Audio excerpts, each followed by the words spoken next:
వారం రోజులుగా ఉత్కంఠ రేపుతున్న శివసేన పంచాయతీ సుప్రీంకోర్టుకు చేరుకుంది. కొందరు రెబల్ ఎమ్మెల్యేలపై ఉద్ధవ్ ఠాక్రే ప్రయోగించిన అనర్హత అంశం సుప్రీంకోర్టులో నేడు విచారణకు రానుంది. అనర్హత నోటీసులకు వ్యతిరేకంగా షిండే వర్గం నేతలు సుప్రీంకోర్టులో పిటిషన్ వేశారు. అటు అసెంబ్లీలో శివసేన శాసనసభాపక్ష నేతగా ఉద్ధవ్ ఠాక్రే వర్గంలోని అజయ్ చౌదరిని గుర్తించడంపై సుప్రీంలో పిటిషన్ వేశారు రెబల్ ఎమ్మెల్యేలు. కావాలనే డిప్యూటీ స్పీకర్ ఉత్తర్వులు జారీ చేశారని పిటిషన్లో పేర్కొన్నారు. డిప్యూటీ స్పీకర్ జారీ చేసిన నోటీసుపై స్టే విధించాలన్నారు పిటిషనర్స్. మహారాష్ట్రలో తలెత్తిన రాజకీయ సంక్షోభానికి ఇప్పుడప్పుడే తెరపడే సూచనలు కనిపించడం లేదు.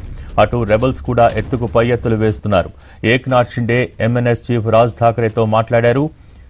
గతంలో ఉద్ధవ్తో విభేదించి శివసేన నుంచి బయటకొచ్చి ఎంఎన్ఎస్ పార్టీ ఏర్పాటు చేశారు రాజ్ ఠాక్రే.